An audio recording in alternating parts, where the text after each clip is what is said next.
दिक्कत तो यही है ना कि जब आपको सरकार में आना ही नहीं है, जब आपको अपने वादों को पूरा करने की जिम्मेदारी ही नहीं है, उस बात का एहसास ही नहीं है, तो झूठ बोलने में क्या जाता है। अभी तो इन्होंने शुक्र कीजिए कि परिवार में एक सरकारी नौकरी बोली है। झूठ बोलने पर अगर ये लोग आ जाएं तो हर एक व्यक्ति को सरकारी नौकरी बोल देंगे कि 14 करोड़ बिहारियों को हम लोग सरकारी नौकरी दे देंगे। झूठ बोलने में ये लोग इतने माहिर हैं।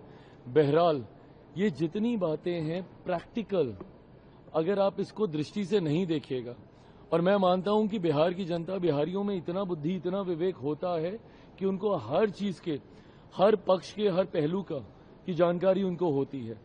आज की तारीख में हम लोग को जाके कहीं पे बताने की जरूरत नहीं पड़ रही है किसी भी बिहारी को कि भैया कहां से दीजिएगा, पैसा कहां से आएगा आपके पास, राजस्व कहां से अर्जित कीजिएगा, ये किसी को बताने की जरूरत नहीं है। सबको पता है कि ये संभव नहीं है और ये झूठे वादे ये लोग कर रहे हैं।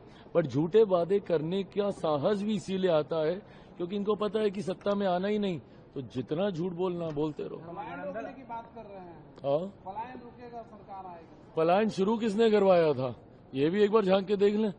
90 का वो दशक था ना, इन्हीं का ही शासनकाल था, इन्हीं के परिवार के सदस्य मुख्यमंत्री थे जिस वक्त पलायन शुरू हुआ। तो अगर पलायन रोकने की अगर इनको इतनी चिंता है तो इनको वो दशक भी याद करना चाहिए जिसकी वजह से पलायन चरम सीमा पे गया था। और आज भी जिस तरीके से ये लोग हुड़दंग मचाते हैं, क्या ये जंगल राज की छाया नहीं दिखाई देती है। अभी परसों हमारे वहां पे प्रत्याशी जिसकी गाड़ी को तोड़ा गया बख्तियारपुर में, वहां पे उनकी गाड़ी के ऊपर जिस तरीके से हमला किया गया, ये वही लोग हैं ना, इसी मानसिकता वाले लोग हैं जिन्होंने जंगल राज के समय किसी बिहारी को बिहार में रहने लायक नहीं छोड़ा था। आज उनकी वजह से बिहार इतना पीछे गया। जो पहली पीढ़ी जो अभी रील स्क्रॉल करती है और देखती है कि भैया दिल्ली बंबई इतने चमचमाते शहर बन गए, बिहार क्यों नहीं बना, इसीलिए उनको ये बताना जरूरी है फर्स्ट टाइम वोटर को कि भैया उस वक्त 90 का दशक था जिसने बिहार को कम से कम पिछले 2.5-3 दशक पीछे धकेलने का काम किया। नहीं तो जिस गौरवशाली इतिहास से हम लोग आते हैं भैया, शिक्षा के महत्व को देश तो भूल जाइए, दुनिया नहीं जानता था, तब हम लोग नालंदा यूनिवर्सिटी की हम लोग बात करते थे। एक से एक महापुरुषों की ये धरती रही है, कहने की जरूरत नहीं है। भाई बड़े बड़े अधिकारी, पदाधिकारी बिहार से होते हैं, IAS IPS ऑफिसर्स आप बोल लीजिए, मीडिया हाउस में देख लीजिए, बिजनेस हाउसेज में देख लीजिए। उसके बाद अगर बिहार का ये हाल हुआ तो कौन जिम्मेदार था? यही लोग जिम्मेदार थे। सर, महागठबंधन आरोप लगा रहा है कि एनडीए में मुस्लिम लिटरेचर को दरकिनार किया गया। कौन आरोप लगा रहा है? महागठबंधन तेजस्वी यादव। ये लोग क्या कर रहे हैं अपना भी बता दें प्रभु।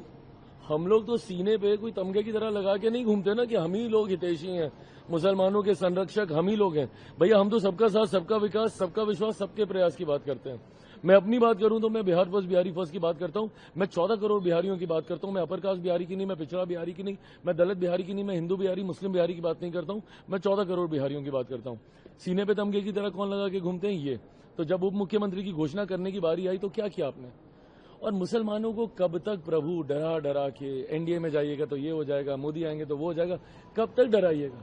आज नहीं तो कल मुसलमान जागेंगे और समझेंगे कि भैया क्या किया आप लोगों ने। सच्चर कमेटी की रिपोर्ट सबसे बड़ा आईना है इन लोगों के लिए। इनके रहते हुए मुसलमानों के हालात देश और प्रदेश में क्या थे, ये सच्चर कमेटी की रिपोर्ट बताती है। तो ऐसे में ये चिंता ना करें कि हम लोग क्या कर रहे हैं मुसलमानों के साथ। आप लोग उनके तथाकथित स्वघोषित संरक्षक बन के फिर रहे हैं। आप लोगों ने क्या किया उनके लिए ये तो बताइए।